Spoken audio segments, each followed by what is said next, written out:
ቱርካን አጠገቧ ያሉ ሰዎች በሙሉ እንዲያምኗት የቻለችውን በሙሉ አርጋለች። ነገር ግን ሁሉም ነገር ከአቅሟ በላይ ሆኖባታል። ሰሞኑን በተፈጠረው ክስተት ብቻ ከቤተሰቧ ጋር ተራርቃለች። ሳድቅም ቢሆን እሷን ለማናገር በጣም እየፈራ ነው። ሶመር ደግሞ መቼም ይቅር አልላትም ብለው ሀሳቡን በሙሉ ላይ ቀየር ለራሱ ቃል ገብተዋል። በአንድ በኩል ሩቻንም ብተዋል መቼም ቢሆን ሶመርና ቱርካን እንዳይገናኙ ድጋሚ እንዳይቀራረቡ የቻለችውን ነገር በሙሉ እያረገች ነው። እሷን ቀንደኛ የሚኔ ደጋፊ ሆናለች።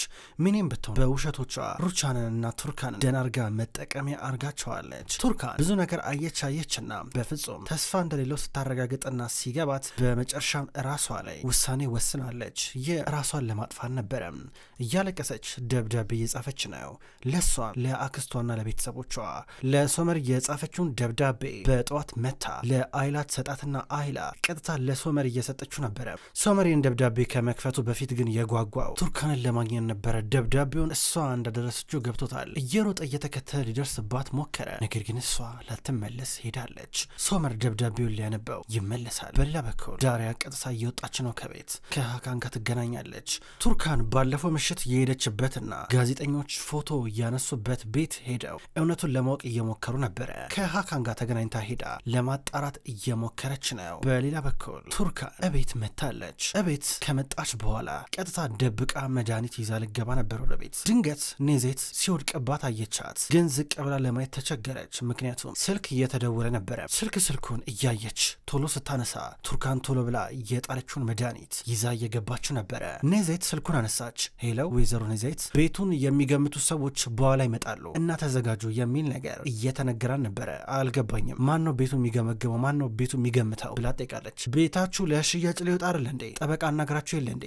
ተጠባበቀው፣ ለማንኛውም ሰዓቱ ሲደርስ ይመጣሉ የሚል ድምፅ ነበር የተሰማት። ኔዜት ግራ የገባት ቀጥ ብላ ወደ ነሳደቅ ቤት እየሄደች ነው። ነስሪንም ብትሆን በቤት ስልክ ተደውሎ ተመሳሳይ ነገር እየተነገራት ነው ያለው። ቶሎ ብላ ለሳድቅ ደወለችለት። ሄለው ሳድቅ፣ ደውለውልህ ነበረ? እንዲህ ግራ ገባኝ እኮ ቤታችሁን ሊገምቱ በኋላ አካባቢ ይመጣሉ ከፍርድ ቤት ምናምን ነገር አሉኝ። ምን ማለት ነው ስትለው ነበረ። ተሳስቶ መሆን አለበት። እንዴት ሊሆን ይችላል? ምን ማለት ነው? አልገባኝም አላት። እኔ እንጃ ሳድቅ፣ እኔ ራሱ አልገባኝም። እስኪ ወይና አንተ ወደ ቤት እንጠብቃችኋለን አለችው። ቶሎ ብዬ እመጣለሁ እያላን ነው። በሌላ በኩል ዶኖሽና ሴርዳር የሆነ ቦታ ለመገናኘት ተቀጣጥረው ነበረ። ሴርዳር እስካሁን ድረስ ዶኖሽ እስከምትመጣ ድረስ ይጠብቃታል። እሷ አልመጣችም። ዶኖሽ ለራሷ ከቤተሰቧ ጋር ተሰብስባለች። ቤተሰቧ ተጨንቀዋል። እንዴት ነው ቤቱን የሚገምቱት ሰዎች በምን ምክንያት ነው የሚመጡት? ለምንድነው ቤታችን የሚገምቱት? እየተባባሉ ይጠያየቃሉ። ዶኖሽም አብራቸው ነበረች። ዶኖሽ ከቤት እወጣለሁ ስትያል ነበር እንዴ? አይረፍድብሽም እንዴ ትላታለች። እናቷ አይ ማያበራቸው ናሉ ችግር የለም ትላለች። ይሄ ነገር ግን ከባድ ይመስለኛል። ኧረ ሳድቅ ከባድ ይመስለኛል። ምናልባት ፋቴ የሆነ ጣጣ ይዞብን ይመጣ ይሆን በማለት ነስሪን ጠይቃለች። ነስሪን ግራ ግብት ብሏታል። ሌሎቹ ግራ ግብት ብሏቸዋል። ተጨናንቀው ይጠባበቃሉ። ድንገት በር ተንኳኳ። ዶኖሽ እኔ ልክፈት ብላ እየሮጠች ወደ በሩ እየሄደች ነው። በሩን ስትከፍተው የመጣው ፋቴ ነበረ። ፋቴ ከጠበቃ ጋርና ከሌላ ሰው ጋር ሆኖ ወደ ውስጥ እየገባ ዶኖሽ እንዴት ነሽ? እባክሽ እስኪ ጫማ ስጭኝ እያለ ጫማ እየቀየረ ነበረ። ከዛ አንድ ላይ ሁሉም ገቡ። ከገቡ በኋላ ፋቴም ቢሆን ወደ ላይኛው ክፍል እነ ነስሬ ወደ ተቀመጡበት እየገባ ነበረ። እነ ሳድቅ ፋቴን ሲያዩት አሁን ገባቸው። ነገር ግን ድንገተኛ ስለሆነ ደንግጠው እያዩቸው ነበረ። ኔዜት ወንድሟ ያደረገውን ነገር ለማመን እጅግ በጣም እየከበዳን ነበረ። ፋቴ ምንድን ነው? ምን እየሆነ ነው ያለው ብሎ ሳድቅ ይጠይቃል። እሺ ሳድቅ እነሱ ይነግረዋል እያለ ጠበቃው እንዲያብራራ እድል እየሰጠው ነበረ። እሺ ቤታችሁንና ውርሱን በተመለከተ ያው ፋቲ ካላንደር ጥያቄ አቅርቦ ነበረ። በህጉ መሰረትም እንግዲህ ቤቱን እንገምታለን፣ ከዛ በኋላ ይሸጣል፣ ከዛ በኋላ የሚገባችሁን ትከፋፈላላችሁ ማለት ነው በስምምነት እያለ ተናገረ። እንዲህ ሲል ሁሉም እየደነገጡ ናቸው። ፋቴ ፈገግ ብሎ ያያቸዋል። በሌላ በኩል እነ ዳሪያ በቀጥታ ባለፈው ለታ ቱርካን መታበት የነበረው ክለብ መጡ። ወደ ውስጥ እየገቡ ሰላም እያሏቸው ድንገት አንደኛው ቀረበና ምን ፈለጋችሁ፣ ምን ልርዳችሁ ብሎ ጠየቃቸው። የቤቱን ባለቤት ፈልገ ነው ነበረ አሉት። የቤቱ ባለቤት እያለ ጠየቀ። አዎ ረጅብ ነበር የላከን። የቤቱ ባለቤት የለም እንዴ በማለት ሀካን እየጠየቀ ነበር። ይመስለኛል አቶ አርናን ነው የምትሉት አላልቆ ይልጥራላችሁ ብሎ ዞር አለ። ከዛ አርናን የሚባለውን ሰው እየጠራው እሱም ወደ እነሱ ቀረበ። ምን ልርዳችሁ ሲል ነበረ። ከዛ እነሱም ያው ቅርብ ጊዜ ስለተፈጠረው ነገር ልንጠይቀ ነበር የመጣ ነው ማለቴ እህቴ ቱርካን ኮርማን እዚህ መታ ነበር ባለፈው ብላ ገና ዳሪያ ስትጀምር አሃ እናንተ ሶመር ኮርማን የላካችሁ ምን ነው ራሱ መምጣት ፈራ እንዴ በማለት ጠየቀ። አርናን የሚባለው ሰው አረ ወንድሜ እንደዛ አይደለም ይላል ሀካን። እና ምንድነው በማለት ሰውየው ጠየቀ። አይደለም እኔ እህቴን በመወከል ነበር እዚህ የመጣሁት። ባለፈው ስለተፈጠረው ነገር ለማጣረፍ ፈልጌ ነበረ። እህቴ እዚህ መታ ፎቶ ተነስታ ነበረ እና ስለሱ ጉዳይ ለማጣረፍ ፈልጌ ነው። የምታውቁን ነገር ካለ እንድነግሩኝ፣ ሌላ ነገር አይደለም ብላ ስትናገር፣ ኧረ እባካችሁ አሀ እናንተ እኮ ይኸውላችሁ ፊራት ያጎቴ ልጅ በእናንተ ምክንያት ነው እንደዚህ ሆነው። እሺ ከኔ ጋር ለመጣላት የምትፈልጉ ከሆነ ችግር የለም ይለይልናል ብሎ ዱላ ይዞ መጣ። ዱላ ይዞ ከመጣ በኋላ ወንድሜ ይኸውላችሁ በእናንተ ምክንያት ኮማ ውስጥ ነው ያለው አንላቀቃትም ሲል ውስጥ የነበሩትም ወንዶች ዱላ ከደበቁበት ይዘው እየወጡ ነበረ። እንዲህ እያሉ ቀስ ብለው እየወረሯቸው ሲከቧቸው ነበረ። ሀካንና ዳሪያ እየበለጠ እየፈሩ መጡ። በአንድ በኩል ሶመር ቱርካን የላከችለትን ደብዳቤ ላንብበው አላንብበው ብሎ እየተወዛገበ ነው ያለው። ለማንበብ ይሞክርና ከዛ ይፈራል። ከዛ እንደምንም ብሎ ከፈተው። ሲከፍተው መጀመሪያ ቶሎ ሾልከው የወጡት ሁለቱ ቀለበቶች ናቸው፣ የሁለቱም ስም የተጻፈባቸው። ከዛ ቶሎ ብሎ ደብዳቤውን ከፍቶ ማንበብ ጀመረ። ሶመር እኔ ልክ እንዳየኝ ብትወደኝ ብዬ ተመኘኝ። እኔ ምናልባት ልክ እንዳየው ይሆናል የወደድኩ። አዎ እኔ በጣም ብዙ ተስፋ ሳርግ ነበረ፣ ግን ከቀን ወደ ቀን ይህ ተስፋ ቢስነት እየገደለኝ ተስፌን በሙሉ እያመነመነው እየመጣ ነበረ። ብዙ ነገር ሞከርኩኝ፣ የቻልኩትን ነገር በሙሉ አረኩኝ። ባለፈው ለታ እንደዛ እንኳን ተጋሽተን ቤት እንድንገዛ ቤቱን ልታሳየኝ ስትወስደኝ በጣም ነበር ደስታ የተሰማኝ። ምናልባትም በመጨረሻም ደስተኛ ልሆን ነው፣ ስጠብቅ የነበረውን ህይወት መኖር ልጀምር ነው ብዬ ብዙ አስቤ ነበረ። ቢያንስ በህይወቴ ለተወሰነ ጊዜ ደስተኛ አርገኝ ነበረ። ግን ከዛ በኋላ የመጡት ነገሮች በሙሉ ከአቅሜ በላይ ናቸው። እኔ እነዚህ ነገሮች የምቋቋምበት ጥንካሬም ትዕግስትም የለኝም። ቢበቃኝ ይሻላል። ስለዚህ ይሄን ከማየት እስከ መጨረሻው ድረስ ባልም ይሻለኛል፣ እስከ መጨረሻው ድረስ ተኝቼ ብቀር ይሻለኛል ብላ ደብዳቤ ነበር የጻፈችው። እንዳለ ሙሉ ለሙሉ ካነበበው በኋላ ግራ ገባው። ምን ላርግ ብሎ እያሰበ ነው። በአንድ በኩል ቱርካን ደግሞ ቤት ውስጥ ማንም የለም። ብዙ ካሰበች በኋላ ያመጣችውን መድኃኒት እንዳለ ኪኒኖቹን እየቃመች ነበረ። ይሄም መድኃኒት በዚህ መንገድ ከዋጠች በኋላ ኃይለኛ የተስፋ መቁረጥ ስሜት ውስጥ ናት። ቀስ ብላ ከቤቷ ወጣች። ከዛ ዝም ብላ እየተራመደች ነበረ። ቀስ በቀስ የወሰደችው መድኃኒት እየሰራ እሷም ትራመዳለች። ቀስ በቀስ ጉልበቷ እየከዳትና አቅሟ እያነሰ እየመጣ ነበረ። ቀስ እያለች ነበር የምትራመደው። በዙሪያ ያሉትን ሰዎች ታያለች። በአካባቢው ያሉት ሰዎች እሷ ላይ መፍረዳቸውን እንደቀጠሉ ናቸው። እንዲህ እያለች ስትራመድ የሆነ ወንበር ነገር ልትደገፍ እጇን ስትዘረጋ ድንገት ሶመር መጥቶ እጇን እየያዛን ነበረ። አቅፏት ቱርካን የት እየሄድሽ ነው ያለሽው? በዚህ ሁኔታ ውስጥ ሆነሽ ምንም ቢፈጠር ምንም አምንሻለሁ፣ የፈለገ ነገር ቢሆን በቃ ማብራራት የለብሽም፣ ችግር የለም፣ አምኜሻለሁ ከዚህ በኋላ እያላት እንዳትጨናነቅ እየነገራን ነበረ። እንዲህ እያለ እጅሽን መቼም ከያዝኩኝ አለቅም ሲላት እሷን ብትሆን እኔም እጅህን ከያዝኩኝ አለቅህም እያለችው ከዛ ወደ እሷ እየቀረበ ድንገት አቅም አነሳት። አቅም አንሷት እየወደቀች ነበረ። ከዛ ሶመር ምን ሆና ነው ታማ ነው ብሎ እሱም አልገባውም። በቀጥታ እንዳቀፋት ወደ ሆስፒታል ወደሚቀርበው ይዟት እየመጣ ነበረ። እነሱም ወደ ውስጥ ይዟት ገቡ። ሶመር በውጭ በኩል ቆሞ ምን ተፈጠረ ብሎ ይጠባበቃል። ቱርካን ምንድን ያረግሽው? ቱርካን ምንድን የሰራሽው? ሻውን ምንድን ነው? ምን አይነት ጣጣ ውስጥ ነው የገባሁት? እያለ ነበር ሶመር እንባ እየተናነቀው የነበረው። ፋቴ እነ ሳድቅን ሊያሳብዳቸው ነው።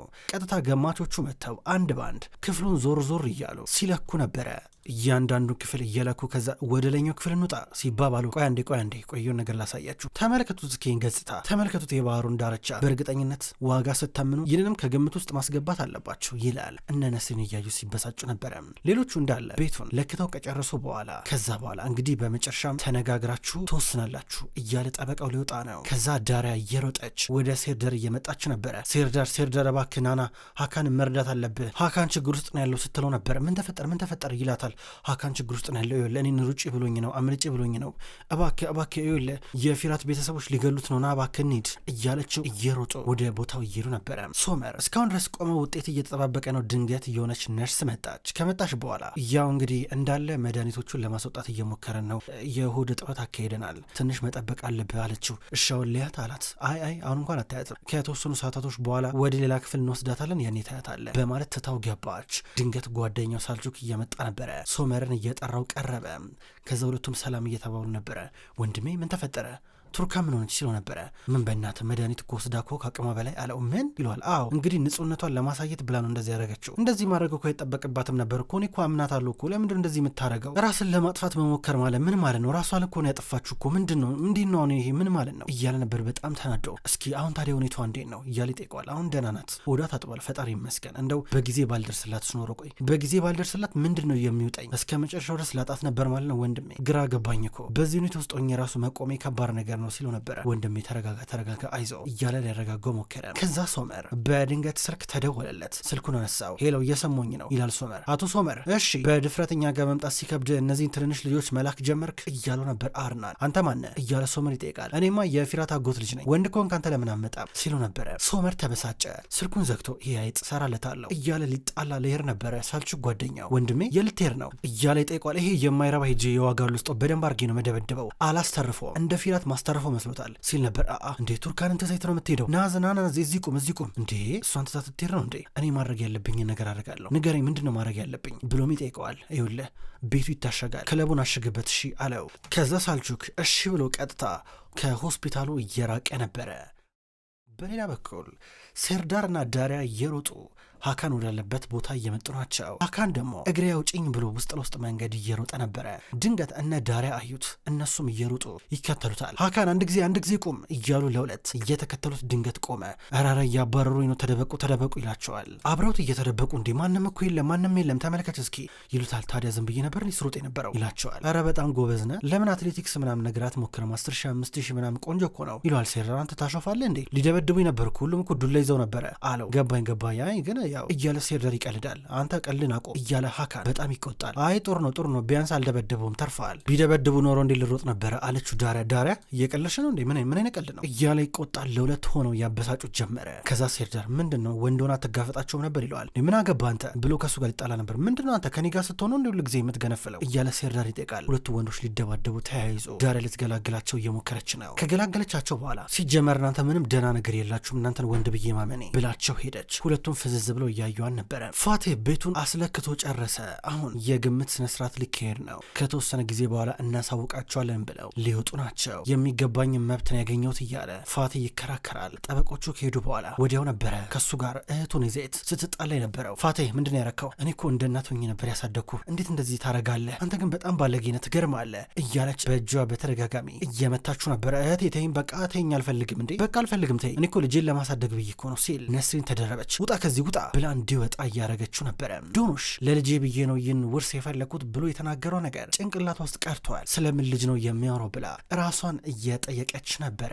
በሌላ በኩል ሶመር ቱርካንን ሊጠይቃት ወደ ክፍሏ እየገባ ነበረ። ተፈቅዶለት ወደ ውስጥ ገባ። ሲገባ ቱርካን እንዴት እንደዚህ ታደርጊያለሽ እያለ እጇን ይዞ ሲጠይቃን ነበረ። ምን ላርግ ተስፋ ቆረጥኩኝ እኮ ግን ይቅር ብለኛል አለችው። እንዴ ለምንድን ነው ይቅርታው? አንቺ ነሽ እንደው እኔን ይቅር ማለት ያለብሽ። እኔ በጣም ብዙ ነገር አድርጌያለሁ። በጣም ብቸኛ እንድትሆኝ አድርጌያለሁ። ይቅር በይኝ እባክሽ እያለ ይቅርታ እየጠየቀ ነበረ። ቱርካን ባለፉት ቀናቶች ሲሰማት የነበረውን ስሜት እየነገረችው ነበረ። እንዴት ብቻዋን ስትሰቃየ እንደነበረ ሶመር እያዳመጠ አሁን ግን አብሬሽ ነኝ አሁን መቼም አልተውሽም እያላን ነው። ሶመር ይሄ ነገር ህልም ነው እንዴ? ህልም እየመሰለኝ እኮ ነው ትለዋለች። ህልም አይደለም የምር ነው ሁሉም ነገር አብቅተዋል ይላታል። እነ ነስሪን ግን ተደናግጠዋል። ግራ ግብት ትብላችኋል።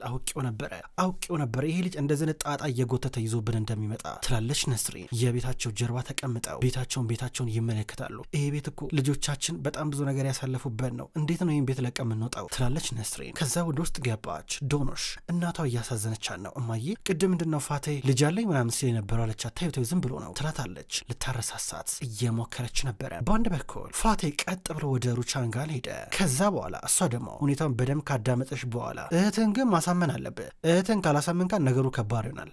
ሳድቅ ቢያንስ ብቻውን መቅረት አለበት አለችው። አይ ነገሩ እኮ እንደምታስብ እኮ ለእኔ እኮ ቀለል አይደለም ወይዘሮ ሩቻን፣ ግን ነስሪን እኔ በህይወቴ ቀልዳብኛለች። እሷን በተለይ መበቀል እፈልጋለሁ ይላል። ምን አርገውክ ነው አለችው። ከዛ እሱ ታውቂያለሽ ከአመታቶች በፊት ነበረ ፍቅር ያዘኝ ከፌሪዴ ከምትባል ፍቅረኛ። ከዛ በቃ እኔና እሷ ቆንጆ ፍቅር ውስጥ ነበርን። ከዛ እኔ ጥሩ ስራ ለመስራት ጀርመን ስራ መልክቼ ነበረ።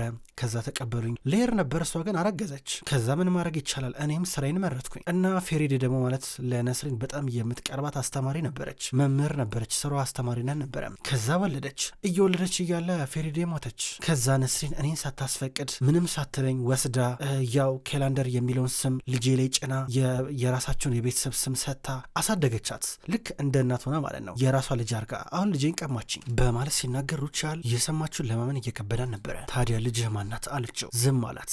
አውቆ ሊደብቃት እየሞከረ ያለ መሰላትና ትንሽ ከፋት። ተውተው ይሁን ችግር የለም ጠበቃው ይምጣና በደንብ ብዙ ነገር ይነግራል። ምናልባት ይህ ጉዳይ እነሱን በደንብ ያስቀጣቸው ይሆናል ያላንተ ፍቃድ እሷን ስም መስጠት ማለት ነው ትለዋለች። ከዛ ጠበቃው እስኪመጣ ድረስ ሲጠባበቅ እየጠበቁ ነበረ። ነስሪን ደግሞ ነገሩ ምርር ሲላት ሳድቅን በቃ ከዚህ እንሂድ እንጥፋ እያለችው ነበረ። ሌላ ቦታ ሄደን ሌላ ከተማ ኑሯችንን እንቀጥል እያለችው፣ እሱ ግን እምቢ እያላን ነው። ጠበቃው ከመጣ በኋላ ለፋቴ የሚገርም ሀሳብ አቀረበለት። ይህ ጉዳይ እነሱን እስከ 12 ዓመታቶች ያህል በእስር እንደሚያስቀጣ ነበር የተነገረው። ፋቴ እጁ ላይ ጥሩ የሆነ ማስረጃ እያገኘ ነበረ። ስለዚህ እህቱን አስፈራርቶ ለሱ እንድትደግፍ ሊያረጋን ነው። ኔዜት ደግሞ ወደ ቤት እየገባች ነበረ። ቱርካንን ፍለጋ ወደ ክፍሏ ስትሄድ ቱርካን የለችም። ድንገት ደብዳቤውን አገኘችው። ስታነበው እያለቀሰች ነበረ። ከዛ ለሶመር ደወለችለት። ሶመር ደግሞ ቱርካንን ምግብ እያበላ ነበረ። ሄሎ ሶመር፣ እኔ ኔዜት ነኝ፣ የቱርካን አክስት። ኧረ ቱርካን የት ሄዳ ነው? ቱርካን የት እንዳለች አላውቅም። የሆነ ደብዳቤ ነገር አስቀምጣ ሄዳለች። እባክህ ሶመር የሆነ ነገር አድርግ፣ ልጅቷ በጣም ተጎድታለች ስትለው ቱርካን እኔ ጋ ነው ያለችው፣ ደህና ናት፣ አሁን ሆስፒታል ነን አላት። ከዛ ኔዜት ተደብቃ ሄዳ ቱርካንን ልታገኘን ነው። ቱርካንን ልጠይቃት ከቤት እየወጣች ነበር በሚስጥር። በሌላ በኩል ሳድቅም ቢሆን ፋቴን ለማሳመን የቻለውን ነገር በሙሉ እያረገ ነው። እሱ ወደሚያዘወትርበት ቁማር ወደሚጫወትበት ወደ አንድ ካፍቴሪያ መጣ። ወደዛ ካፌ ገብቶ ቁጭ ብሎ እየጠበቀው፣ ከዛ ለምን እንደዚህ ታረጋለህ ብሎ እየጠየቀው፣ ነገር ግን ፋቴ የሳድቅን ሀሳብ መስማት አይፈልግም። ሳድቅ ብቻውን ቀርተዋል። አሁን የቀረችው እህቱ ብቻ ናት። እህቱ ካልደገፈችው አሁን ያሉበት ቤት ሊሸጥ ከጫፍ ደርሷል። ክብሯን ተመልካቾች እንኳን ወደ ቅመም ስቶሪ የዩቲዩብ ቻናል በሰላም መጣችሁ። ክብሯን ተመልካቾች የወፍ ጎጆ ድራማ ከተጀመረ ብዙ ክፍሎች ተቆጠሩ። ውድ ተመልካቾች የወፍ ጎጆ ድራማ አሁንም ቢሆን ይቀጥላል። ሁልጊዜም ቢሆን ዘውትር እየመጣችሁ የምትከታተሉ፣ በላይካችሁ በኮሜንታችሁ የምታግዙኝ የዘውትር ተመልካቾች በጣም አድርጌ ለማመስገን እወዳለሁ። ውድ ተመልካቾች በቀጣይ በአዳዲስ ክፍሎች ድጋሚ የምንገናኝ ይሆናል። እስከዛው ድረስ ግን በያላችሁበት መልካም ቆይታ ይሁን።